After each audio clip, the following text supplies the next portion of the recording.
అందరికీ నమస్కారం అండి. మన తెలుగు కథలు యూట్యూబ్ ఛానల్కి స్వాగతం. ఈరోజు మరో పురాణ కథతో నేను మీ ముందుకొచ్చేసాను. ఈ కథ పేరు దేవర్షి నారదుడు. నారదుడు అంటే అందరికీ తెలుసు కదండి. మనందరం చెప్పుకోబోయేది ఆ కలహ భోజన ప్రియుడు గురించి. ఇంకా కథ మొదలు పెట్టేద్దామా మరి? మనందరికీ కూడా నారదుడు దేవర్షి అని, బ్రహ్మ మానసపుత్రుడని, నిరంతరం నారాయణ నామాన్నే జపిస్తూ త్రిలోక సంచారం చేస్తూ ఉంటాడని తెలుసు. అయితే నారదుడు ఏ కృషి లేకుండా దేవర్షి కాలేదు. అందుకు కఠోర తపస్సు చేశాడు. అదేంటో చూద్దాం. దేవర్షి కావడానికి ముందు ఒక దాసి కొడుకై జన్మించాడు నారదుడు.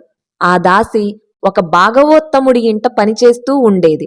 ఆ ఇంట సదా మునులు, జ్ఞానులు అతిథి సత్కారాలను పొందుతూ ఉండేవారు.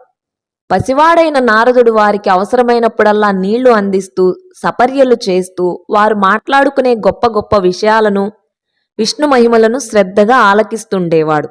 తమకు ఎప్పుడూ నీరు ఇచ్చేవాడని ఆ మునిగణం ఆ పసివాడికి నారదుడు అని పేరు పెట్టి ఎంతో ఆప్యాయంగా నారదా అని పిలుస్తూ ఉండేవారు. అంతలో అతని తల్లి విధివశాత్తు పాముకాటుతో మరణించింది.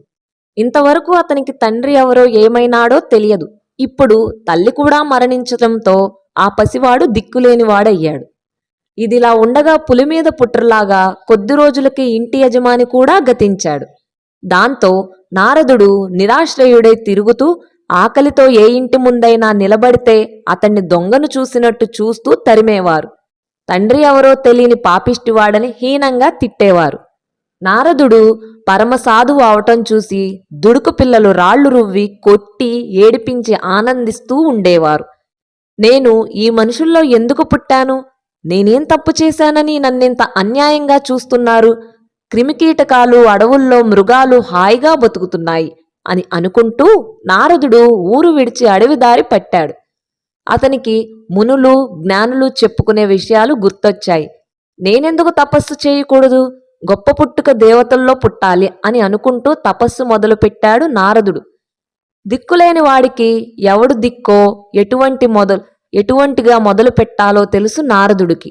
ఇంకా దిక్కులేని వాడవటం చేత ఈ లోకానికంతటికీ ఎవడు తండ్రో ఆయనే నాకు అన్నీ, నన్ను ఆయనేం చేసినా సరే అంతా ఆ జగత్పిత ఇష్టం అంటూ కాలస్ఫూరణ లేకుండా ఘోరమైన తపస్సు చేశాడు. ఎన్నో పరీక్షలకు గురైన నారదుడి అచంచలమైన తపస్సు పరిపక్వమైంది. అతనిపై గొప్ప తేజస్సు పడి అతన్ని ఆవరించింది. జ్యోతి రూపంలో నారదుడికి సాక్షాత్కరించిన విష్ణువు, వత్స నారద, నీ దృఢ దీక్ష, తపస్సు నన్ను మెప్పించాయి. వీటి ఫలితంగా నీవు బ్రహ్మ మానస పుత్రుడివై జన్మిస్తావు. నీలో నా అంశ ఉంటుంది. చిరంజీవిగా త్రికాల వేదివై ముల్లోకాలు తిరుగుతూ సదా నన్ను స్మరిస్తూ నా లీలను గానం చేస్తూ ఉంటావు. అయితే గత జన్మల కర్మ ప్రారబ్ధం కారణంగా నీకు కలహభోజనుడు అనే పేరు వస్తుంది. అయినా చింతించనక్కర్లేదు. నీవు పెట్టే కలహాలన్నీ లోక కళ్యాణానికే కారణాలవుతాయి అని వరమిచ్చాడు. అన్నట్లుగానే నారదుడు విష్ణువులో లీనమైపోయి అనంతరం విష్ణు అంశతో బ్రహ్మకు కుమారుడై దేవమునిగా పూజలందుకుంటున్నాడు. కష్టాలను చూసి కుంగిపోకూడదు. అవమానాలను, అవహేళనలను అసలే లెక్క చేయకూడదు. ఎన్నో సుత్తి దెబ్బలు తట్టుకున్న తర్వాతనే కదా బంగారం ఆభరణంగా తయారయ్యేది. కథ సమాప్తం.